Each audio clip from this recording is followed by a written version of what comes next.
Marietta Mehanni. And this week's muscle conditioning tip is going to work all your obliques, your abdominals on the side, your lateral flexors, and it's going to require a bit of balance, as you're going to see.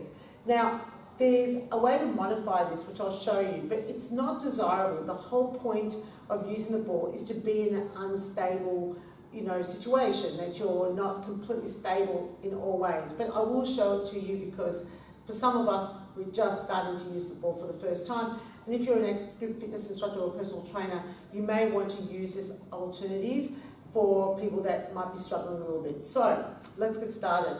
So I'm going to place my hip on the ball on the side. So I'm putting a lot of my hip on the ball and I'm extending my legs out.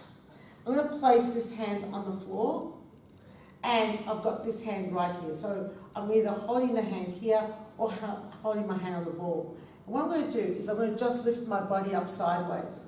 Now, this right now feels too low for me. I'm just managing to get over the ball. So it's important that you don't have a really big ball for this activity, especially if you're short like myself. This is a 55 centimetre ball. It's probably the ideal size for most people because of what I'm going to ask you to do, which is making sure that you keep the hand on the floor.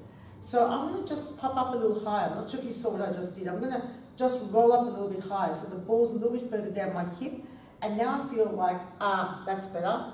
I'm getting much better range of motion as I move up and down. Now, you're probably thinking, well, how the hell am I keeping my feet still? So there's a couple of options. You can roll your feet down. You can see that the front foot's actually, my sole of my foot's on the floor. Some people do things with the side of their shoes, and this will make you slide. Don't know why people do that, but I like to use this front foot to help stabilize. You can also bring that leg up a little higher to make it a little bit easier to perform this activity without slipping. Now, the alternative, what could you do instead? So I've got the wall here, and what I'm going to do is I'm going to do something very similar, but I'm going to place my feet up against the wall.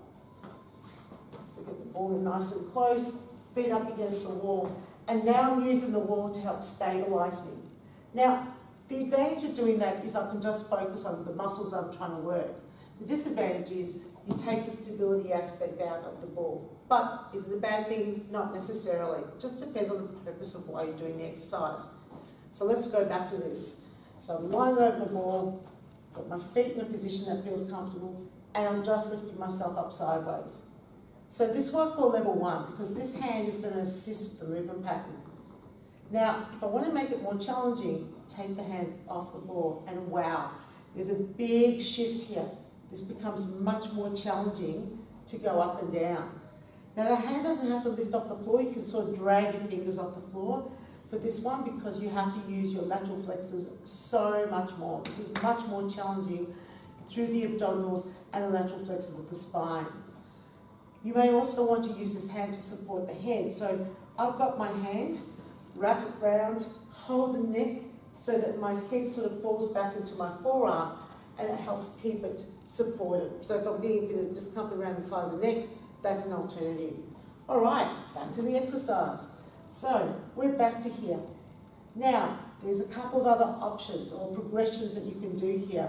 And it's what I'm doing with my bottom arm. So I'm now going to lift up my bottom arm. I'm lengthening out the lever. Palms faced up. Wow, this is really intense. Really feel this. And I'm not pretending. I'm not pretending. Lift up and lower down. Oof. So I'm really feeling this right to the abdominal wall here in my lateral flexors. That's the main area that I'm targeting. So up and down.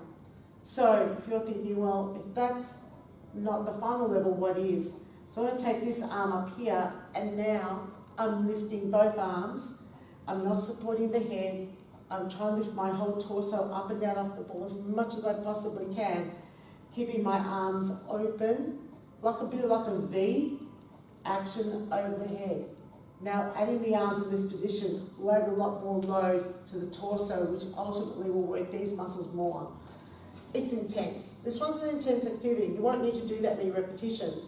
When I teach this in my class, I'll do 8 repetitions of each and I'll build up because I find that people need time to get comfortable with being in the ball in that position and get their balance under control and decide whether they're going to use the ball or not, depending on where they're at with their ability to control the balls instability. So great little exercise for working the abdominals. I like it because I'm keeping the spine relatively straight the entire time, so I'm not rotating or curling in and crunching in that sideways flexion position. And that's this week's muscle conditioning tip.